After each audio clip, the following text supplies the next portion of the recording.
Selamat pagi jemaat yang dikasihi oleh Tuhan, baik jemaat yang hadir di tempat ini ataupun yang beribadah di rumah masing-masing. Kami terus berdoa kiranya sejahtera daripada Allah Tritunggal turun atas saudara sekalian, dan itu menguatkan kita untuk melewati masa-masa sulit yang seperti ini. Saudara, sebelum kita terus di dalam ibadah ini, saya mengajak kita untuk bangkit berdiri dan mengambil waktu untuk bersaat teduh. Saat teduh dimulai.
Saudara, ibadah kita pada pagi hari ini kita mulai dengan satu keyakinan bahwa pertolongan kita adalah di dalam Tuhan yang menjadikan langit dan bumi.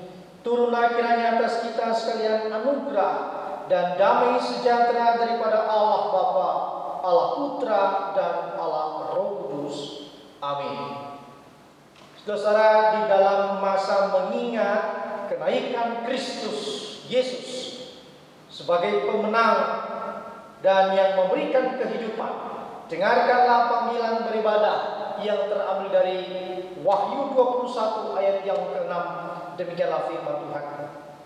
Firman-Nya lagi kepadaku, semuanya telah terjadi. Aku adalah Alfa dan Omega, yang awal dan yang akhir.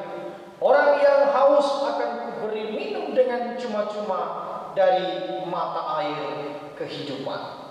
Saudara, mari kita menyiapkan diri untuk mengikuti ibadah dengan tenang, dengan nikmat, dan nama Tuhan yang dimuliakan.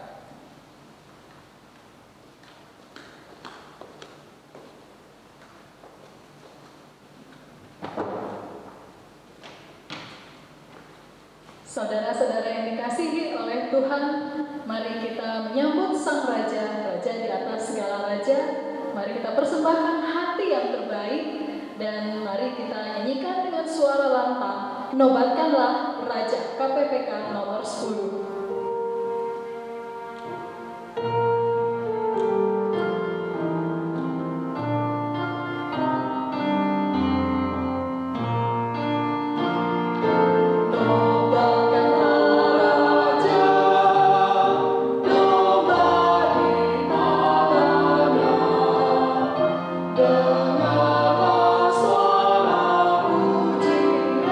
Bergumara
dunia ini dengan penuh kedetailan ya Tuhan.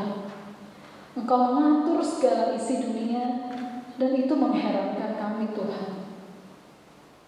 Keberadaan kami saat ini itu karena Tuhan yang telah menenun kami sedemikian rupa. Hari demi hari Engkau izinkan kami boleh terus bertumbuh menikmati kekuatan, kesehatan Tuhan secara fisik. Hari demi hari Tuhan menolong kami dalam kehidupan spiritual kami, dalam kehidupan rohani kami saat kami berinteraksi dengan sesama manusia. Tuhan telah menjaga kami. Terima kasih Tuhan, hingga sampai pada saat ini kami boleh bersekutu kembali dengan saudara-saudara kami, menyatukan hati mencari Engkau Bapa. Bapa, tolong kami dalam jam ibadah ini, biarlah kami sungguh-sungguh mencari Tuhan. Tuhan yang menolong kami untuk bisa menanggalkan semua pemikiran-pemikiran yang mengganggu konsentrasi kami Tuhan. Hadirlah dalam hati kami, hadirlah dalam setiap ibadah dalam keluarga kami, dimanapun kami berada saat ini. Terima kasih Tuhan, kami menyambut Engkau. Amin. Bapak dan Ibu semuanya, mari kita sama-sama membuka Mazmur Pujian yang tertulis dalam Mazmur 99 ayat 1 sampai 5. Mazmur 99 ayat 1 sampai 5. Saya akan bacakan. Tuhan itu Raja, maka bangsa-bangsa gemetar. Ia duduk di atas keruk-keruk, maka bumi goyang. Tuhan itu maha besar di Sion, dan Ia tinggi mengatasi segala bangsa. Biarlah mereka menyanyikan syukur bagi biarlah mereka menyanyikan syukur bagi nama-Mu yang besar dan dahsyat. Kuduslah Dia. Raja yang kuat, yang mencintai hukum, Engkaulah yang menegakkan kebenaran. Hukum dan keadilan di antara keturunan Yakub, Engkaulah yang melakukannya. Tinggikanlah Tuhan Allah kita, dan sujudlah menyembah kepada tumpuan kakinya. Kuduslah Ia. Mari kita meresponi firman Tuhan. Mari kita menyanyikan lagu dari KPPK 05, Kemuliaan dan Hormat, dengan mengimani bahwa Tuhan itu besar, Tuhan itu ajaib. Dia pantas menerima kemuliaan dan hormat.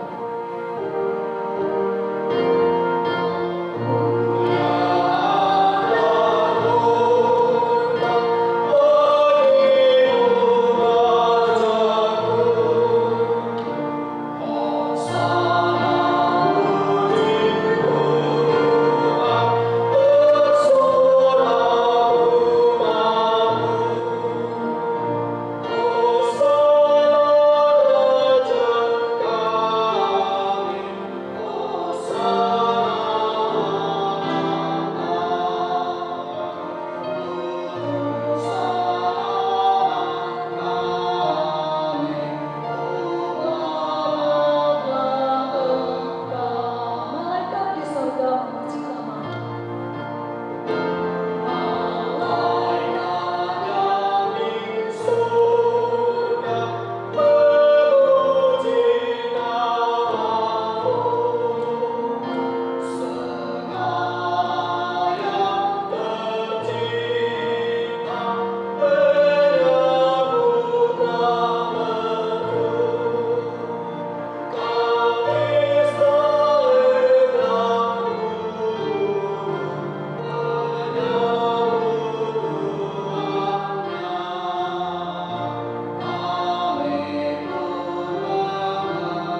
dosa kita di hadapan Tuhan untuk segala pelanggaran yang telah kita lakukan. Kita akui bahwa kita adalah manusia yang lemah, dan hanya karena anugerah Kristus itu hati kita boleh dipulihkan. Mari kita mengangkat satu pujian dari Kidung Jemaat nomor 170, Kepala yang Berdarah.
Ya Tuhan, Engkau yang tahu salah dosa.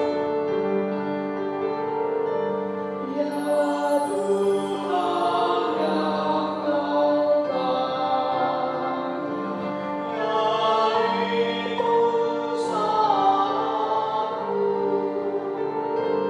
dosaku telah Kau ganggu di kayu salibmu. Oh kasih hari kamu yang harus dicela.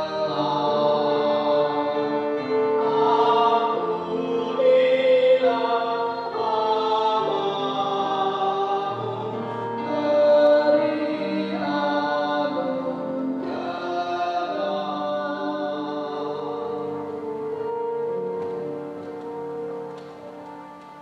Bapak Ibu Saudara, dengarkanlah ayat bimbingan pengakuan dosa yang terambil dari Yesaya pasal 53 ayat yang keempat. Tetapi sesungguhnya penyakit kitalah yang ditanggungnya, dan kesengsaraan kita yang dipikulnya. Padahal kita mengira dia kena tulah, dipukul, dan ditindas Allah. Mari bersama-sama kita mengakui setiap pelanggaran dan dosa kita. Mari kita memohon sekali lagi kasih anugerah Allah, kiranya boleh mengampuni setiap kita. Mari bersama kita menundukkan kepala dan kita berdoa.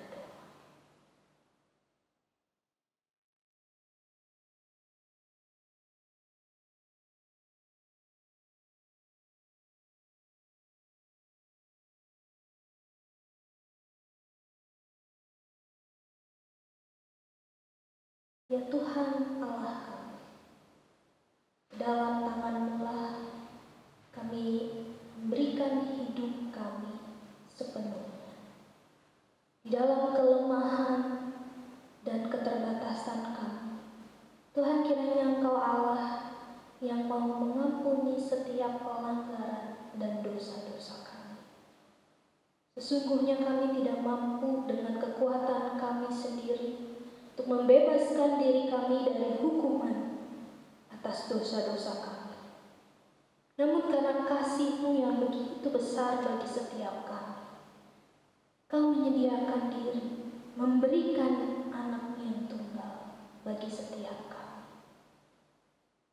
Dia yang dahulu dicaci maki karena dikira berdosa. Sebenarnya Dia adalah Allah yang layak untuk ditinggikan.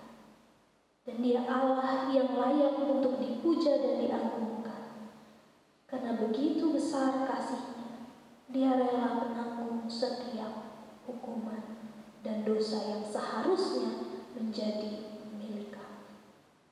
Ya Tuhan, terima kasih untuk pengampunan-Mu yang begitu besar bagi setiap kami. Tuhan, di dalam pergumulan hidup kami, mungkin ada hal-hal yang tidak menyenangkan hati. Ada hal-hal yang dengan sengaja dan sadar kami lakukan. Ada hal-hal yang mungkin dengan tidak sengaja dan tidak sadar juga kami lakukan. Dan itu mendukakan hati Tuhan. Kiranya Tuhan mengampuni setiap kami. Dan kiranya Tuhan menolong kami. Untuk kami boleh terus hidup semakin hari semakin menyenangkan Tuhan. Semakin hari semakin mengasihi Tuhan. Dan semakin hari semakin taat kepada Engkau Tuhan. Tolong setiap kami Tuhan. Dan inilah doa permohonan kami kepadamu. Kiranya Allah mengampuni dan berbelas kasihan bagi setiap kami. Di dalam nama Tuhan Yesus kami berdoa dan kami bersyukur. Amin. Bapak Ibu Saudara, janji pengampunan dosa terambil dari Ibrani pasalnya yang ke-10 ayat yang ke-16 sampai 17. Demikianlah bunyi firman Tuhan. Sebab setelah Ia berfirman, inilah perjanjian yang akan kuadakan dengan mereka sesudah waktu itu. Ia berfirman pula, aku akan menaruh hukum-Ku di dalam hati mereka dan menuliskannya dalam akal budi mereka. Dan aku tidak lagi mengingat dosa-dosa dan kesalahan mereka. Bersyukur karena Allah begitu besar kasih-Nya bagi setiap kita. Dia tidak lagi mengingat dosa-dosa dan segala kesalahan kita. Mari kita bersama-sama mengagungkan Dia. Kita berkata bersama-sama, sebab Kau besar, perbuatan-Mu ajaib. Ku beri kemuliaan dan hormat, ku agungkan nama-Mu.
Mengucap syukurlah dalam segala hal, sebab itulah yang dikehendaki Allah di dalam Kristus Yesus bagi kamu. Amin. Bapak Ibu saudara, saya mengajak setiap kita bangkit berdiri. Mari kita bersama-sama mengakui dengan gereja di segala abad dan tempat seturut dengan pengakuan iman Rasul yang berbunyi demikian. Aku percaya pada Allah, Bapa yang Maha Kuasa, Khalik langit dan bumi, dan kepada Yesus Kristus, Anaknya yang tunggal Tuhan kita, yang dikandung daripada Roh Kudus, lahir dari anak darah Maria, yang menderita sengsara di bawah pemerintahan Pontius Pilatus, disalibkan, mati dan dikuburkan, turun ke dalam kerajaan maut. Pada hari yang ketiga, bangkit pula dari antara orang mati, naik ke surga, duduk di sebelah kanan Allah, Bapa yang Maha Kuasa. Dan dari sana Ia akan datang untuk menghakimi orang yang hidup dan yang mati. Aku percaya pada Roh Kudus, gereja yang kudus dan satu, persekutuan orang kudus, pengampunan dosa, kebangkitan tubuh, dan hidup yang kekal. Amin. Jemaat silakan untuk duduk kembali.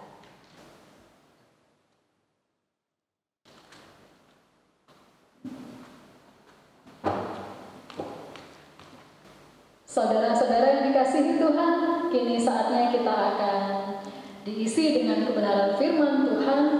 Mari kita siapkan hati kita, tinggalkan sejenak pikiran-pikiran yang mengganggu. Mari kita sungguh-sungguh minta pertolongan Tuhan sehingga Roh Kudus boleh menerjemahkan setiap firman Tuhan itu di dalam hati masing-masing kita, sehingga kita boleh berbuah dan bertumbuh. Mari kita mempersiapkan hati, mari kita angkat pujian, kasih yang terindah. Yeah.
rasa kagum, rasa cinta, dan hormat kepada Engkau.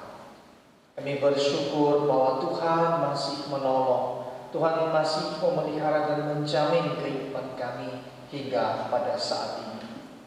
Dan pada saat ini ya Tuhan, kami mau merenungkan kebenaran firman. Kiranya Engkau yang menolong dan memberkati, menenangkan dan menguasai seluruh kehidupan kami. Hati dan pikiran kami tertuju kepada firman-Mu, dan firman-Mu itu menguatkan, mengubahkan, dan menjadikan kami serupa dengan Kristus Yesus, kekasih jiwa kami. Terima kasih ya Tuhan. Kami berdoa, kami memohon anugerah-Mu dalam nama Yesus Kristus Tuhan dan Allah kami yang hidup. Amin. Saudara yang dikasihi oleh Tuhan, pada hari ini kita akan memikirkan satu tema, yaitu mengucap syukurlah dalam segala hal. Mengucap syukurlah dalam segala hal, yang terambil dari 1 Tesalonika pasal yang ke-5 ayat yang ke-16 sampai ayat yang ke-18. Ayat yang ke-16 sampai ayat yang ke-18 saya akan bacakan kepada kita. Bersukacitalah senantiasa, tetaplah berdoa, mengucap syukurlah dalam segala hal, sebab itulah yang dikehendaki Allah di dalam Kristus Yesus bagi kamu. Saudara yang dikasihi oleh Tuhan, ketika kemudian kita berbicara atau memikirkan tentang mengucap syukur, saya pikir mengucap syukur itu adalah bagian yang sangat integral di dalam hidup kita, sangat menyatu di dalam kehidupan kita, dan itu bukan hal yang baru tentunya. Yang seringkali kita lakukan, yang seringkali kita ungkapkan dia di dalam seluruh kehidupan kita. Tetapi saudara, pada hari ini saya mengajak kita kemudian untuk memikirkan ulang tentang bagaimana mengucap syukur yang kita lakukan hari-harinya. Lalu kemudian kita kaitkan dengan konteks saudara. Pada Kamis yang lalu kita sudah beribadah bersama, mengikuti ibadah kenaikan Kristus.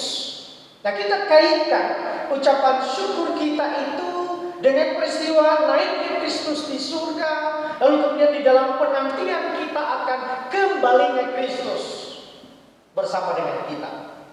Nah, saudara yang dikasihi oleh Tuhan, terkait dengan hal itu, bahwa mengucap syukur itu sebetulnya mengandung banyak problem di dalamnya. Pada suatu kali, saudara, sebuah gereja mengalami ketegangan. Gereja itu terbagi menjadi 2 kelompok oleh karena memperkarakan satu dan 2 hal. Cilakannya saudara, gereja ini kemudian membawa perkara yang diperkarakan itu ke ranah yang sangat serius, yaitu sampai kepada sebuah pengadilan. Tentu ini memahitkan saudara, melukai satu dengan yang lain.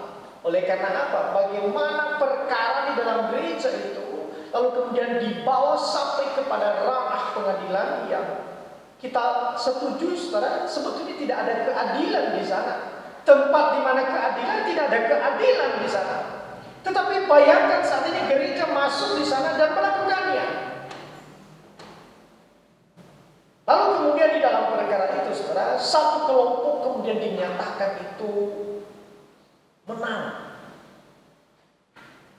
Saudara, kelompok ini kemudian mengambil waktu, mengundang seluruh jemaat lainnya untuk menaikkan ucapan syukur. Alih-alih saudara, Tuhan telah menolong mereka. Saudara, pertanyaan kita kemudian, apakah ucapan syukur seperti ini dibenarkan? Apakah ucapan syukur yang seperti ini kemudian dinyatakan betul? Saudara, itu sebabnya sejak awal saya katakan bahwa di dalam usaha mengucap syukur mengandung banyak hal yang sangat kompleks sekali. Di pihak yang lain juga saudara, ketika kita tahu, kita membaca Injil, Yesus pernah mengisahkan, menceritakan bagaimana orang datang itu di hadapan Allah lalu kemudian mengucap syukur. Mengucap syukur karena apa, saudara? Ia mengucap syukur karena ia telah berjuang membayar persepuluhan. Ia mengucap syukur karena ia telah berhasil menahan dirinya untuk berpuasa 2 kali dalam seminggu. Dia mengucap syukur karena ia telah berhasil menahan dirinya untuk tidak berdosa.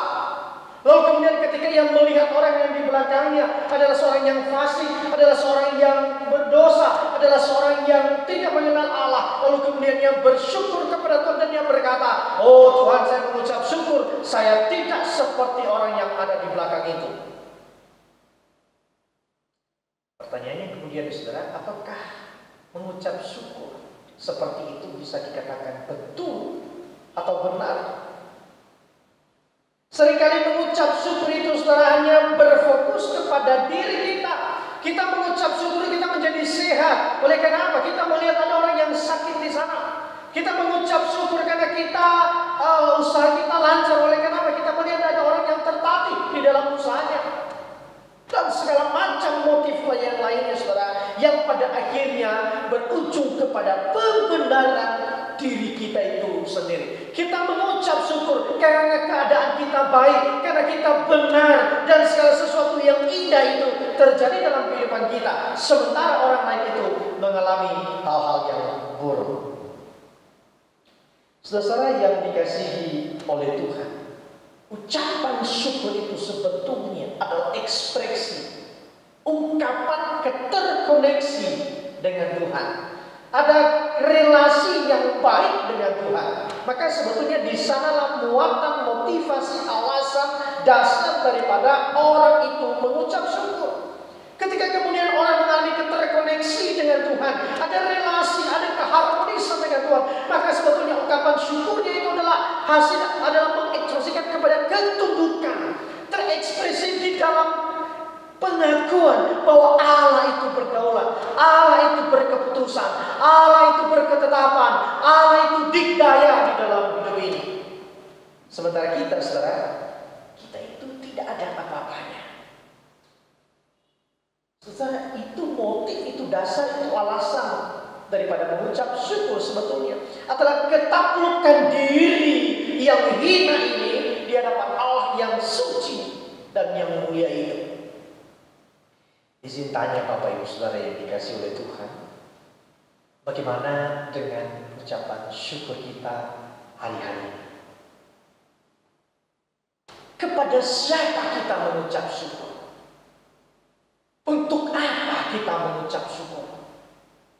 Mengapa kita mengucap syukur? Izin tanya, saudara, bagaimana dengan ucapan syukur saudara? Saudara, sekali lagi, ucapan syukur itu adalah bagian yang sangat lekat dengan hati kita. Oleh karena apa? Di dalam doa pun kita lakukan ucapan syukur, bukan? Bahkan kadang-kadang kalau kita tidak melakukan ucapan syukur di dalam doa, maka doa itu rasanya kurang pas. Saya ingat beberapa waktu yang lalu itu, saudara, ketika malam tiba, lalu kemudian kita bersekutu, kita berdoa, lalu kemudian saya memimpin doa itu tanpa ucapan syukur. Saudara, ketika kemudian berakhir pada kata amin, langsung saja pikiran saya ada sesuatu yang hilang. Oleh kenapa? Di dalam doa tidak ada elemen, saya melewati elemen ucapan syukur itu. Nah, kenapa, saudara? Karena memang sudah terbiasa. Kita sudah biasa untuk melakukan ucapan syukur itu. Sehingga pada akhirnya, saudara, ucapan syukur kita yang sudah biasa itu sebetulnya sangat potensial untuk tanpa makna, tidak ada arti, tidak ada tujuannya. Kalaupun kita menemukan makna, kita menemukan arti, kita menemukan tujuan di dalam ucapan syukur itu, sangat memungkinkan sekali itu berputar hanya kepada diri kita, seperti yang telah saya ungkapkan dari awal, saudara. Nah, pada bagian yang kita baca pada kali ini, saudara, mengucap syukurlah dalam segala hal ingin membawa kita untuk memikirkan apa yang saya katakan sejak awal, bahwa kita akan memikirkan, kita kaitkan dia ucapan syukur ini dengan konteks menantikan Kristus kembali bersama dengan kita. Saudara, kalau kita memperhatikan konteks daripada 1 Tesalonika pasal yang kelima ini, di mana ucapan syukur itu diberikan oleh Paulus, maka kita bisa menemukan secara gamblang bahwa konteksnya itu adalah Paulus sedang membahas eskatologis kepada jemaat di Tesalonika. Saudara, dengan tidak panjang lebar kemudian Paulus mengungkapkan kepada jemaat di sana bahwa saya tidak lagi membahas tentang hal-hal terakhir.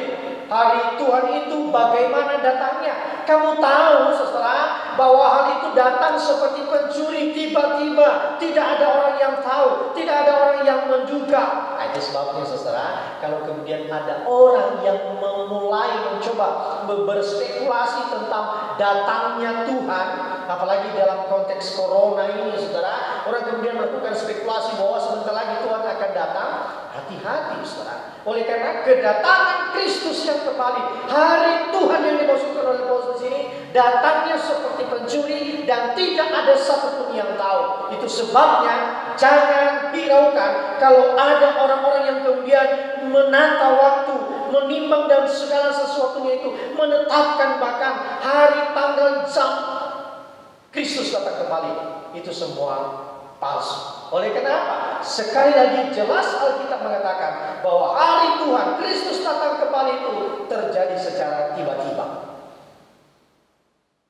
Sesuai yang dikasih oleh Tuhan, Paulus sudah mengingatkan jemaat di Tesalonika bahwa hal itu saya tidak perlu jelaskan lagi. Kamu tahu oleh kenapa? Kamu ada di dalam terang, kamu hidup di dalam kasih karunia Tuhan, dan kamu pasti akan menjaga hidupmu di dalam kehidupan yang benar, di dalam kehidupan yang suci, di dalam kehidupan yang kudus di hadapan Tuhan. Nah, saudara, itu sudah dimulai oleh Rasul Paulus di dalam pasal yang pertama sebetulnya. Dia memuji jemaat daripada Tesalonika itu bahwa engkau terus taat kepada Tuhan. Engkau telah melakukan sesuatu yang mulia di hadapan Tuhan. Lalu kemudian Paulus juga menasihati mereka bahwa engkau harus meningkatkan dengan sungguh-sungguh apa yang telah engkau lakukan, ketaatanmu, kesungguhanmu di dalam Tuhan. Engkau harus tingkatkan kembali itu dengan sungguh-sungguh. Lalu kemudian dia kaitkan, saudara, engkau harus waspada. Nah, seperti apa kewaspadaan itu? Saudara, Paulus membahas tentang kehidupan yang kudus di sana. Bahwa seorang suami dalam konteks relasi suami istri, seorang suami harus mengambil satu istri, saudara. Ya, satu istri. Seorang Kristen menikah itu satu istri.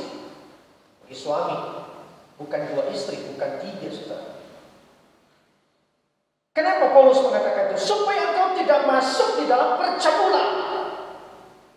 Engkau harus menjaga dirimu di dalam konteks pernikahan. Lalu kemudian, saudara, di dalam bagian itu juga dia katakan, jangan sampai seorang memperdayakan orang lain, memperdayakan orang yang lemah, mengecok orang lemah. Di dalam bagian itu, saudara, kata memperdaya sebetulnya bagaimana orang itu membawa orang lain masuk di dalam dosa, menggoda orang lain untuk masuk di dalam dosa. Bagaimana caranya, saudara? Nah, simple bagi pengusaha barangkali, ya, ada orang-orang tertentu sebetulnya yang bermain dengan nota kosong. Jadi mereka minta nota kosong kita, mereka beli barang, tapi mereka minta nota kosong. Nah, lalu kemudian kita layani yang seperti itu. Nah, kita sudah masuk di dalam area menggoda orang, memperdayakan orang untuk jatuh di dalam dosa. Oleh karena kita biarkan hal itu terjadi. Ada pencurian di sana. Ataupun ketika kita melihat ada orang yang lemah, kita tidak melakukan keadilan di sana. Kita biarkan hal itu terjadi. Nah, saudara, itu bentuk atau ekspresi daripada memperdaya orang untuk jatuh di dalam dosa.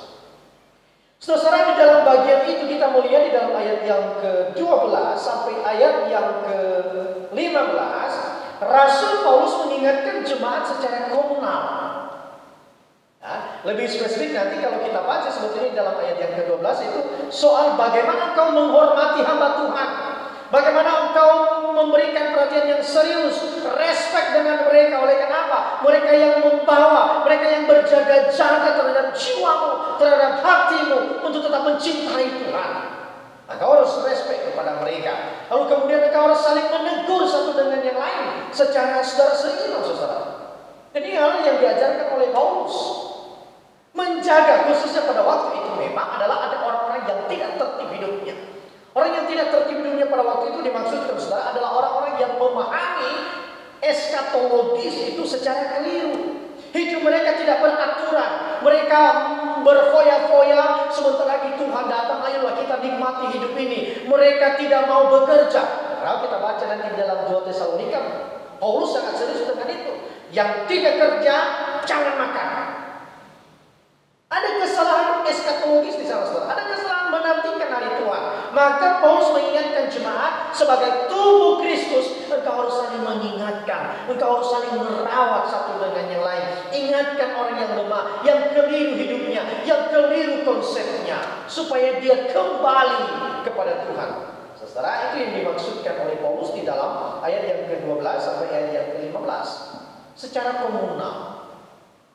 Lalu kemudian Paulus itu memberikan kemudian perhatian kepada bagian yang sangat personal, sangat spiritual, saudara. Nah, spiritual itu, saudara, tidak ada teksturnya sebetulnya, tidak ada rasanya, tidak ada warnanya.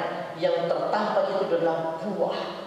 Dan apa yang dimaksudkan oleh Paulus dalam bagian itu, saudara? Yaitu di dalam ayat yang ke-16 sampai ayat yang ke-18. Yaitu bersukacitalah senantiasa, tetaplah berdoa, mengucap syukurlah dalam segala hal. Saudara, 3 elemen ini sebetulnya adalah elemen yang membangun kerohanian kita, membangun bagaimana kita hidup di dalam dunia ini. Oleh karena apa, saudara? Karena memang bagian ini tidak bisa dipisahkan satu dengan yang lain. Ketiga elemen ini tidak bisa berdiri sendiri. Dia menjadi satu paket, satu buah 3 rasa yang tidak bisa berdiri sendiri-sendiri. Artinya begini, saudara. Orang yang mengucap syukur tidak mungkin tidak bersuka cita dan tidak mungkin tidak berdoa. Orang yang bersuka cita tidak mungkin tidak berdoa, tidak mungkin tidak mengucap syukur. Orang yang berdoa, saudara, tidak mungkin tidak mengucap syukur, tidak mungkin tidak bersuka cita. Oleh karena apa? Oleh karena di dalam doa itulah kita bisa menikmati Allah. Kita bisa mengungkapkan seluruh keberadaan kita di hadapan Allah. Kita bisa menikmati kedikdayaan Tuhan, kekuasaan Tuhan di dalam doa kita. Itu sebabnya saya katakan, saudara, bahwa 3 elemen ini adalah elemen yang membangun kerohanian kita, kedekatan relasi kita dengan Tuhan. Saudara yang dikasihi oleh Tuhan, tetapi kita memang harus juga akui bahwa ada sedikit perbedaan atau perdebatan di dalam bagian ini, manakala memperhatikan ayat yang ke-18. Sebagian orang kemudian berpikir begini, bahwa ayat kehendak Allah di dalam hidup seseorang adalah mengucap syukur. Oleh karena apa? Ayat yang ke-16 berkata begini, bersukacitalah senantiasa. Saudara, ini bentuk imperatif, ini bentuk perintah yang terus menerus. Bersukacitalah senantiasa. Ayat yang ke-17, tetaplah berdoa. Ini pun perintah yang dilakukan terus menerus, tetapi tanpa alasan. Kenapa kemudian kita bersukacita senantiasa tanpa alasan? Kenapa kemudian kita tetap berdoa terus menerus tanpa alasan? Ayat yang ke-18 dikatakan mengucap syukurlah dalam segala hal. Bentuknya sama, saudara, imperatif, perintah yang terus menerus. Nah, baru diberikan tambahan, saudara. Sebab itulah yang dikehendaki Allah di dalam Kristus Yesus bagi kamu. Ada alasan daripada Rasul Paulus, yaitu itulah kehendak Allah bagi kamu. Nah, saudara, ketika membaca bagian ini, sebagian orang ekstrim dia bahwa ini kehendak Allah. Oleh kenapa? Memang dimaksudkan oleh Alkitab kok. Kehendak Allah itu yang mengucap syukur. Saudara, ini orang-orang yang kemudian tidak memperhatikan ini bagian ini dengan serius. Oleh karena apa begini, saudara? Kalau hanya mengucap syukur itu adalah kehendak Allah di dalam kehidupan seorang Kristen, katakan begitu, saudara. Lalu untuk apa Rasul Paulus memberikan perintah, menggunakan berita perintah, saudara, di dalam ayat yang ke-16 dan ayat yang ke-17? Bersukacita itu perintah, tetaplah berdoa itu perintah, mengucap syukur itu perintah. Kalau hanya mengucap syukur itu adalah kehendak Allah, untuk apa kedua hal itu dilakukan? Itu menjadi satu paket, saudara. Bahkan istilah sebab itulah di dalam bahasa Yunani-nya itu terbuka, tidak tertuju dikhususkan kepada ayat yang ke-18. Itu terbuka kepada ayat yang ke-16, ayat yang ke-17. Bahkan ayat berikutnya, saudara, jangan padamkan roh. Itu terbuka untuk ditafsirkan di sana. Dan kalaupun hanya kepada bagian ini, saudara, bagian mengucap syukur itulah kehendak Allah, maka bersukacita, tetaplah berdoa, itu adalah pemborosan. Nah, saudara, Paulus tidak mungkin melakukan hal yang demikian. Sekali lagi bahwa ketiga bagian ini adalah bagian yang menyatu satu dengan yang lain. Tidak mungkin kita bersukacita, saudara, kalau kita tidak mengucap syukur.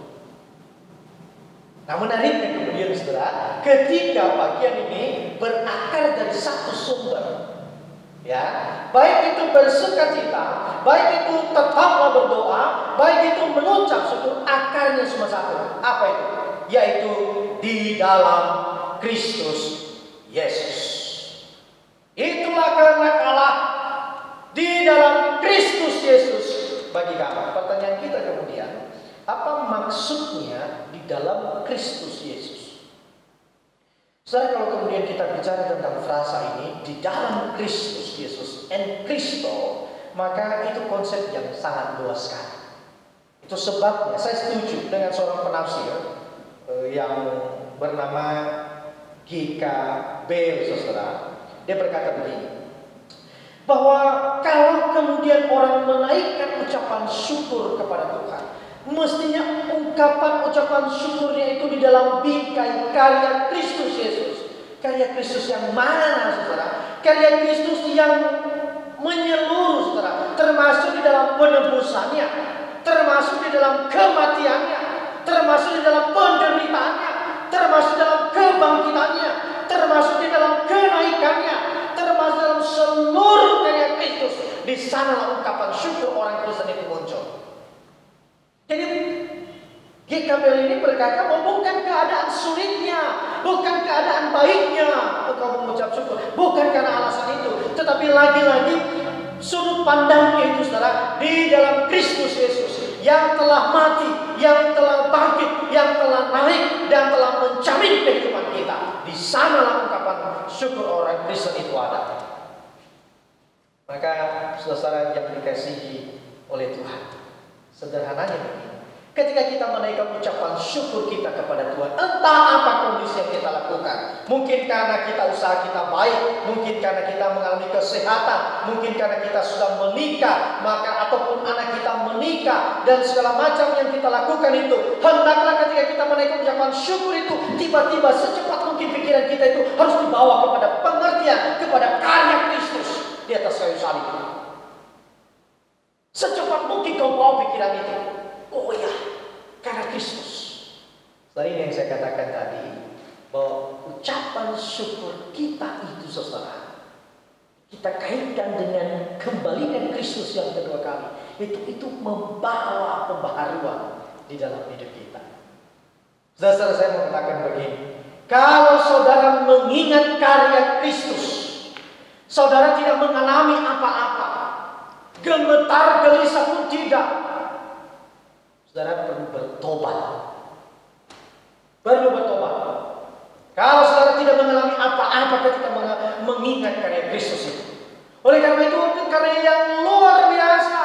Luar biasanya memang termasuk ditetapkan sejak awalnya bahwa engkau dan saya, Kristus mati bagimu untuk menyelamatkan engkau. Saudara, harusnya itu yang menggelisahkan kita.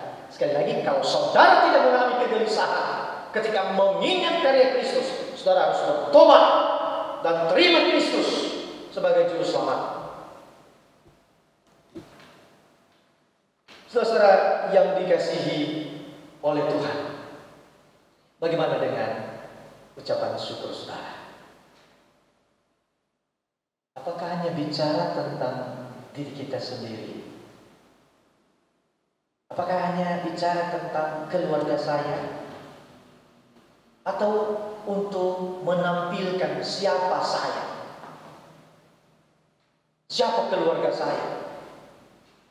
Mengundang banyak orang barangkali misalnya, melakukan pesta besar-besaran dan menunjukkan bahwa kami mampu melakukannya. Atau karena apa? Saudara, catatan Alkitab itu ada banyak orang juga yang menaikkan ucapan syukur kepada Tuhan. Bukan karena keadaannya baik, bukan karena keadaannya sulit, tetapi karena Kristus, karya Kristus di dalam hidupnya. Perhatikan saudara, ketika kemudian Paulus menaikkan ucapan syukur kepada Allah terkait dengan keadaan jemaat di Tesalonika, dia mengucap syukur karena jemaat tetap di dalam Kristus Yesus. Dia mengucap syukur karena jemaat mengalami karya Roh Kudus. Dia mengucap syukur kepada Allah oleh karena apa? Ada pertumbuhan firman di dalam kehidupan jemaat Tuhan. Bukan apa-apa. Jemaat di Tesalonika saudara dikatakan sejak awal, mereka ada di dalam kesulitan, mereka ada di dalam penderitaan, mereka ada di dalam penganiayaan, mereka ada di dalam hal-hal yang sangat memahitkan, bahkan mungkin meneteskan air mata. Jemaat di Tesalonika. Tetapi Paulus mengucap syukur kepada Allah. Oleh karena apa? Karena karya Allah semata di dalam hidup mereka. Saudara, ini penting sekali bagi jemaat yang sedang menderita. Didorong oleh Paulus, bersukacita karena di dalam Kristus. Tetaplah berdoa karena di dalam Kristus Yesus. Mengucap syukur senantiasa karena di dalam Yesus Kristus. Tidak ada yang lain. Bukan tentang diri kita, bukan tentang ketaatan kita, bukan tentang apapun di dalam hidup ini, kecuali di dalam Kristus Yesus yang telah menjadikan kita miliknya. Saudara, ketika kita mengerjakan hal itu, maka saya percaya sekali kita siap menantikan Kristus kembali. Biarpun terjadi, Dia hadir itu tiba seperti pencuri. Kalau hati kita terus mengingat-ingat karya Kristus dalam hidup kita, saya percaya kita siap. Apalagi di tengah-tengah penderitaan, saudara. Penting sekali bagi jemaat. Secara logika, saudara, masa sih orang menderita, Paulus menyuruh orang mengucap syukur? Justru itu kekuatannya, saudara. Justru mengingat karya Allah, mengingat keselamatan daripada Allah itu, maka orang itu bertahan di dalam penderitaan.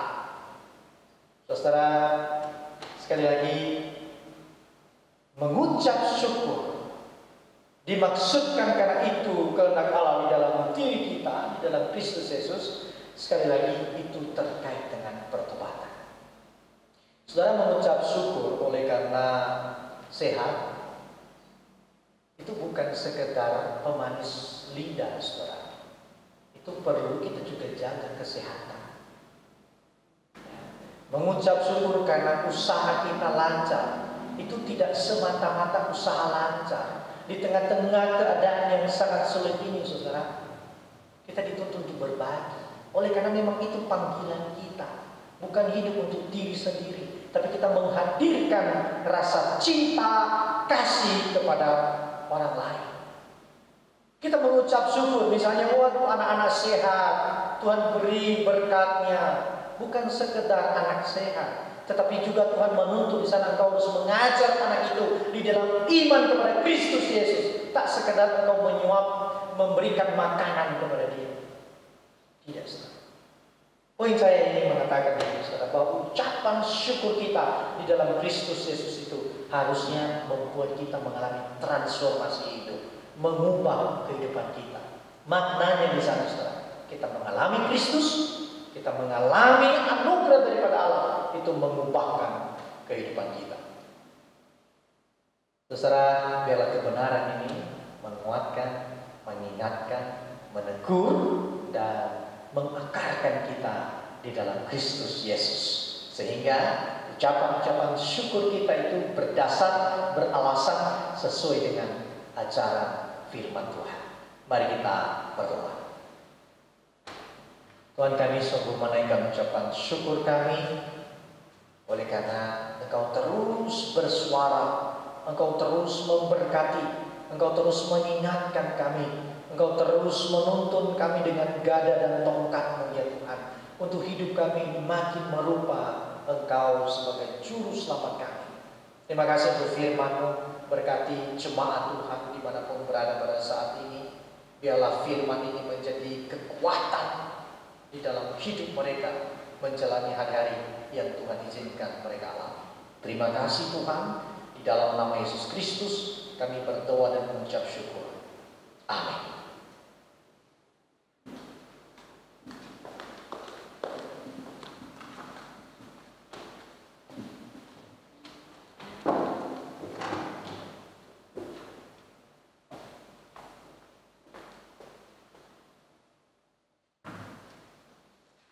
Bersyukur untuk kebenaran firman Tuhan yang telah kita dengarkan bersama-sama. Saudara-saudara kekasih, mari kita menempatkan Kristus itu sebagai pusat dari ucapan syukur kita, bukan diri kita lagi. Oleh karena Kristus, atas segala hal yang boleh kita alami. Termasuk jika sebentar lagi kita akan mempersiapkan persembahan kita, dan bahkan mungkin ketika kita menghantarkannya ke rumah Tuhan, biarlah persembahan tersebut diiringi oleh hati yang dipenuhi dengan ucapan syukur. Bukan seberapa besar nilainya, tapi betapa kita mensyukuri nikmat anugerah Tuhan sampai pada saat ini. Mari kita angkat pujian dari KPPK nomor 50, Hitung Berkat.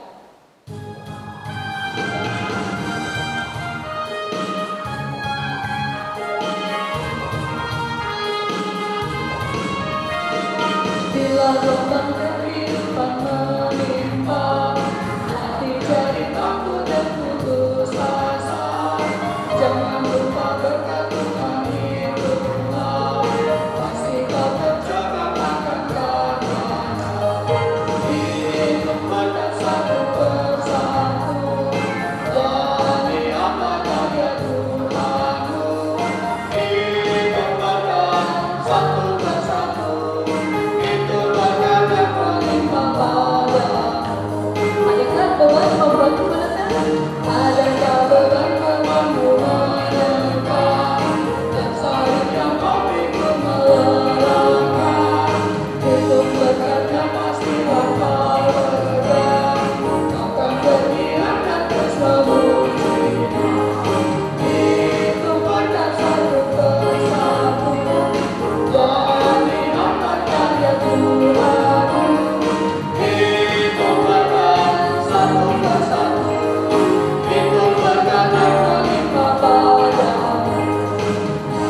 Mari kita satu hati menyerahkan persembahan kita.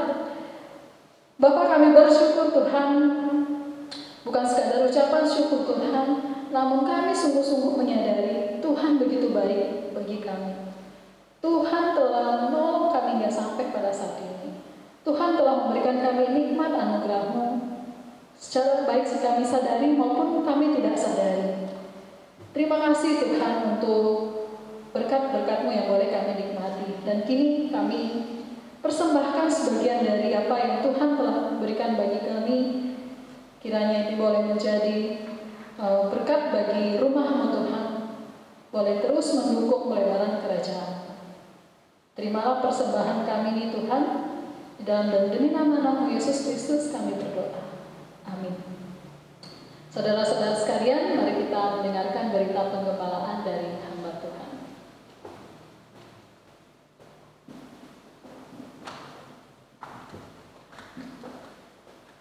Saudara yang dikasihi oleh Tuhan,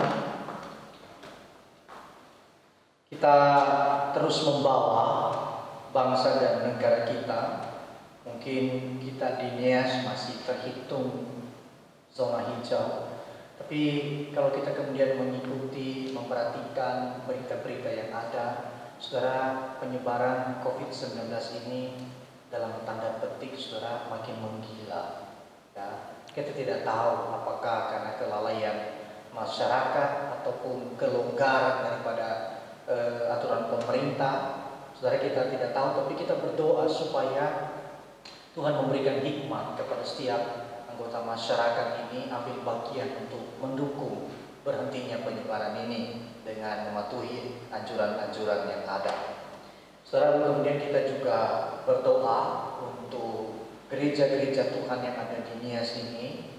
Ya, sebagian gereja-gereja akan pada akhir Mei ini akan melakukan ibadah komunal konvensional di gereja, di gedung gereja. Nah, gereja kita secara khusus tentunya kita terus bergumul. Nah, kita melihat situasi bagaimana, ya kita akan memberikan informasi, tapi kita berdoa supaya keputusan pun yang diambil oleh gereja-gereja tetangga itu ada di dalam kasih karunia Tuhan. Saudara, saya mengajak kita sebelum kita berdoa untuk menyanyikan lagu kasih yang terindah ini, kita pautkan hati kita kepada Kristus saja. Oh, yang kita kagumi, yang kita hormati, yang kita cintai adalah Kristus saja. Kasih yang terindah.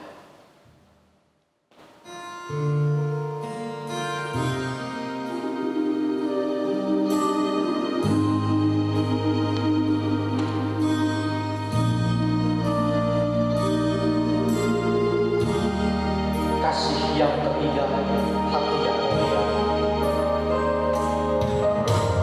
Kasih yang terindah, hati yang mulia, hanya ku temukan di dalammu, Yesusku. Pujian dari hatiku selalu di setiap waktu, tiada pernah berubah kasih-Mu. Karya terbesar, karya terbesar dalam hidupku, pengorbananmu yang selamatkanku. Engkaulah Allah yang tak ternilai, yang ku miliki dan ku hargai. Yesus, Engkau bukan bumi. Sekali lagi ya Tuhan, Engkau tahu isi hati kami bahwa tidak ada yang kami kagumi selain daripada Engkau. Kalaupun Engkau menemukan hati kami melenceng jauh dari apa yang kami ungkapkan melalui pujian ini, Tuhan ingatkan kami, bawa kami kembali untuk mencintai dan mengasihi Engkau dengan segenap hati kami. Tuhan, pada saat ini kami memohon kasih karunia-Mu untuk bangsa dan negara kami. Kami menyaksikan berita-berita yang ada bahwa penyebaran COVID-19 ini makin hari makin menakutkan kami. Tuhan, tolong pemerintah dalam pengambilan kebijakan, berikan hikmat, berikan pengertian, berikan pemahaman, bahkan Engkau memberikan kekuatan kepada mereka untuk menegakkan keadilan, untuk menegakkan kebenaran, untuk menegakkan aturan yang ada, sehingga mampu menolong setiap masyarakat yang sedikit nakal atau bagaimana Tuhan. Kiranya mereka diberikan hikmat oleh-Mu supaya bisa melakukan sesuatu demi keselamatan bangsa dan negara kami. Tuhan, kami berdoa juga untuk setiap anggota masyarakat yang kadang-kadang hanya mengikuti nafsunya tanpa memikirkan, tanpa memperhatikan keadaan sekitarnya. Tuhan, kami berdoa kiranya ada pengertian, ada pemahaman yang baik dan solid tentang bagaimana mendukung pemerintah dalam keputusan-keputusan yang ada. Tentu tidak ada pemerintah yang sempurna, tetapi marilah Tuhan, Engkau yang menolong setiap anggota masyarakat untuk memberikan kesadaran masing-masing bisa melakukan introspeksi diri, melakukan evaluasi diri. Sudah melakukan apa bagi bangsa ini? Tidak hanya menuntut negara begini, tetapi kami sendiri bagaimana? Apakah kami sudah mengambil bagian kami sebagai masyarakat yang menghormati pemerintah? Tuhan, tolong untuk setiap jemaat Tuhan khususnya jemaat GKI Nias, berikan perhatian yang serius sehingga bisa mengambil bagian mendukung keputusan-keputusan pemerintah.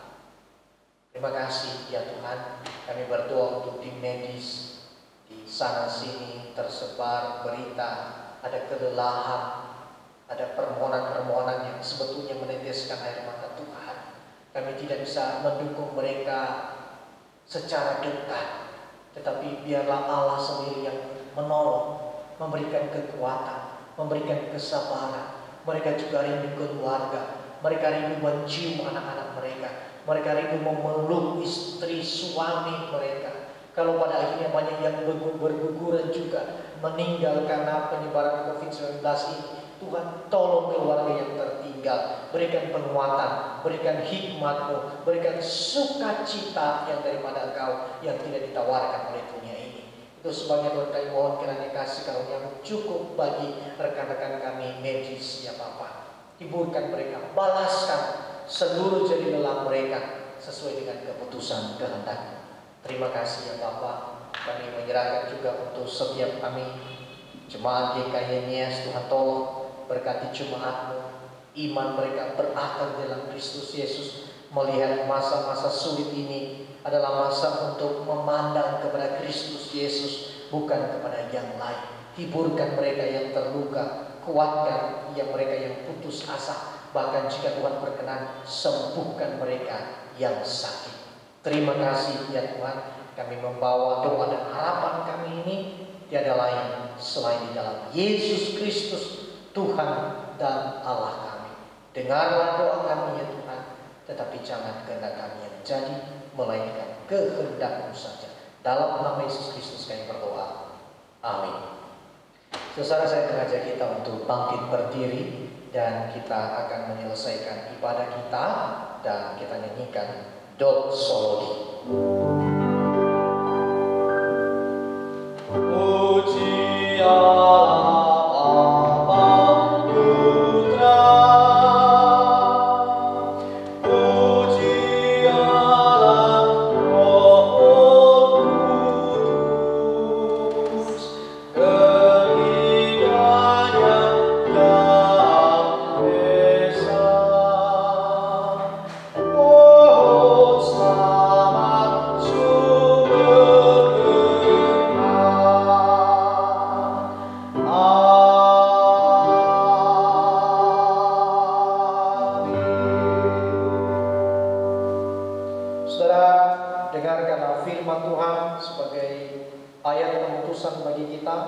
Mengucap syukurlah dalam segala hal, sebab itu yang dikehendaki Allah di dalam Kristus Yesus bagi kamu. Terimalah berkat daripada Tuhan. Kiranya kasih setia daripada Allah Bapa menyertai kehidupan kita.